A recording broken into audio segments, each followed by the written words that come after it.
Are we recording? Oh, episode 3. Take 1. Okay. Welcome to our podcast series, So You Want to Be a Psychologist. Last episode, we spoke about what clinical psychologist is, and Anindita shared her path to applying for the doctorate. Today, we're going to dive more into that elusive doctorate itself and what those days and weeks and months and years are like. So, Anindita, how did you find the doctorate course? What was your workload like? And can you tell us about some of the teaching and the placements? Yeah, of course. Zara, it was all-consuming. I can imagine. But it was enlightening and inspiring at the same time. Most of my peers were either... Do you want to know about the course or who was on? Definitely, yeah. Okay, so apologies. I've got some notes because it was back in 2010, so it helps me remind. Yeah. In my cohort, and I do hope it has changed, most had postgraduate degrees.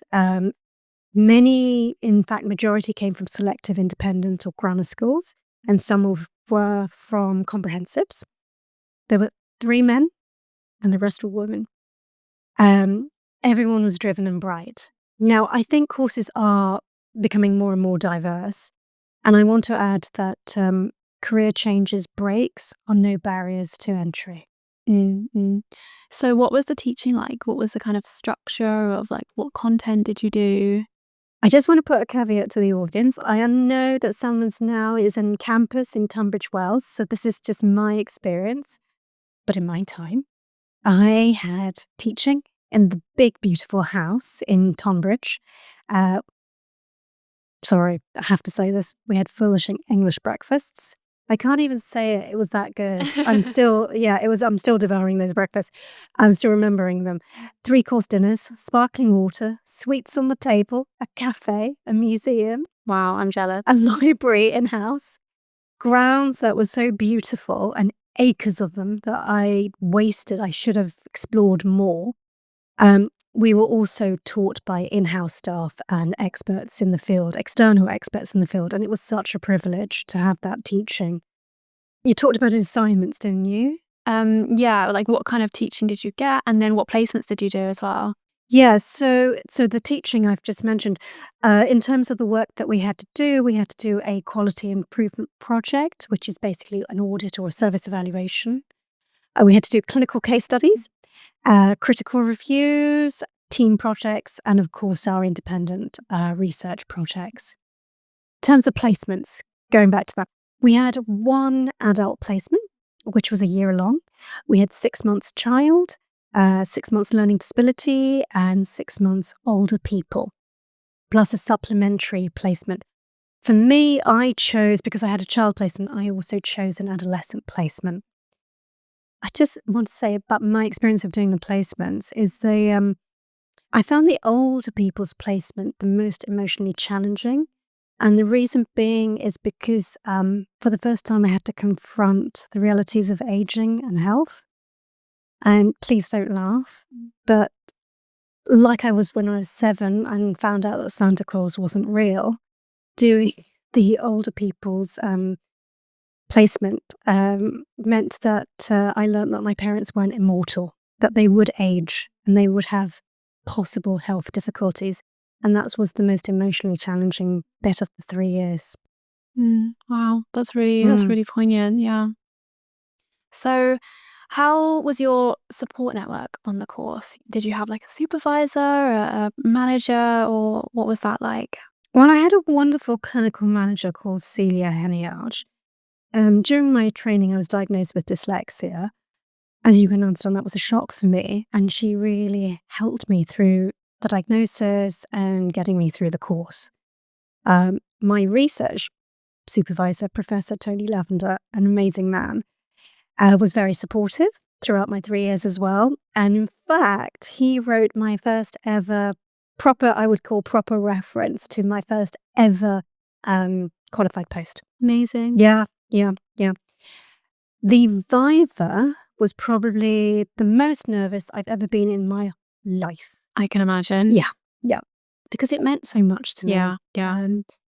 My peer group were very supportive throughout the 3 years. At Salomon's, we had the option to stay over. I don't know what it's like now, but in the big house we had when it was when we were having teaching, we could stay over. Oh, wow. And so even if we weren't close friends, we all knew our stories, and which was lovely. So yeah, it was an incredibly supportive environment. Mm, mm.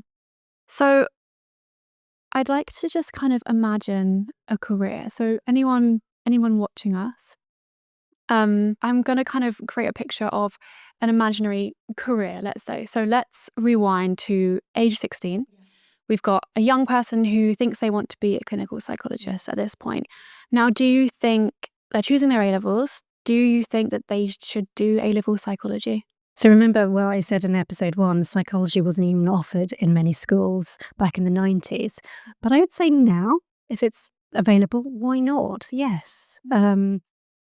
Did you do a psychology A-level? I did, yeah. Psychology was actually one of the more modern subjects that my school did. They weren't very up to date. We didn't do anything like business or sociology, but the one that they did do was psychology. And I nearly didn't do it, which is kind of a sliding doors moment. I very nearly didn't do it. Someone told me I should take 4 A-levels and then cut down to 3. And so I was like, oh, let's just pick psychology.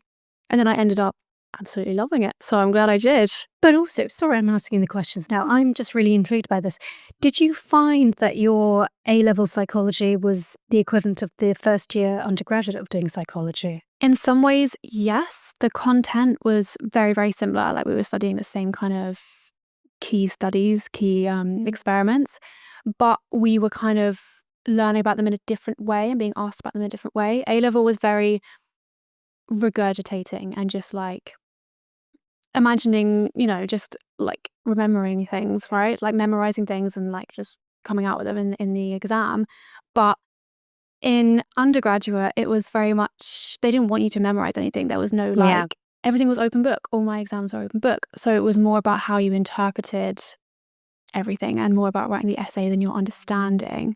So yes, it was like similar content, but it was like a different way to appraise it, if that makes sense. Absolutely. That actually leads me on to my next question. Do you think doing an undergraduate degree in psychology or an equivalent conversion course in psychology, is that necessary to becoming a clinical psychologist? It's essential in Okay. order to apply for the doctorate. What is not essential is that you don't have to get a first. 2-1 is preferable, but you can get 2-2 as well. I wouldn't also rely just on your undergraduate degree. Please build your experiences, your skills, either through part-time jobs, volunteering, join societies, build yourself that kind of rounded persona sort of thing. Yeah, definitely. And what do you think about doing a master's? I know you said you did one at King's. Do you think that is essential? No, it's not technically essential. I personally did a master's because I thought the gap between undergraduate to doctorate was too much of a leap. I was also very much interested in perinatal mental health, hence why it just joined up. It was just a natural step to do. Having been also involved in the shortlisting for prospective doctorate students, on clinical psychology courses, and also been in the interview, what I do find is doing your master's does strengthen your application. Why? Because it does show commitment, it deepens your knowledge, and it helps also if you have an undergraduate degree that is of a lower grade. Right, that makes sense. So once you're out of your studies, once you've got your undergraduate, your master's, whatever, the next step is gaining that clinical experience that they want to see on the doctorate application. Now, where do you think aspiring psychologists, what role should they look for this? Well, I would say these days there are so many pre-qualified clinical roles. There's the assistant psychologist, there's the graduate mental health worker, there's a psychology wellbeing practitioner, the clinical associate roles in psychology.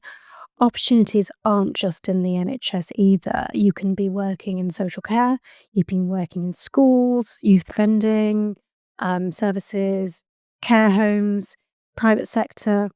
The list is endless. There's so many different opportunities. I think it's depth of experiences that really matters, not the quantity or the breadth. Many of these can lead on to clinical psychology training. And thankfully, unlike in my time, many internships are now paid and not honorary. Yeah. One thing to also mention, there's also a variety of kind of research assistant roles, either attached again to the NHS, universities, various organisations. Publication in a peer-reviewed journal is also not essential. You can get that wonderful research dissemination skills from doing service evaluations, audits in services. I think in terms of, you mentioned right at the beginning in our first episode, in terms of looking where to find these jobs, again, LinkedIn, NHS jobs, the Guardian job section, the BPS job section, word of mouth, assistant psychologist groups. Yeah. I think that's really reassuring that there are so many jobs that do lead on to clinical psychology, because I think it's very easy to get attached to the idea of assistant psychologist and that's all that I can do. But it's very much not that. There's so much out there that can lead you still onto clinical psychology. So it kind of sounds like early career is as much as gaining experience, but also kind of learning resilience from that experience. Absolutely. It's about being proactive. It's about being reflective. It's about being patient. It takes time to get ready for the doctorate. So seek out your mentors, build your networks, and stay curious. Amazing. Well, thank you so much. That's all for this episode. Next time, we're going to be speaking about those assistant psychologist roles. They're very elusive. Everyone wants them. And we're going to be going more into how to get them, how to interview for them, how to prepare, all the tips and tricks from Anindita. So see you then. Look forward to it.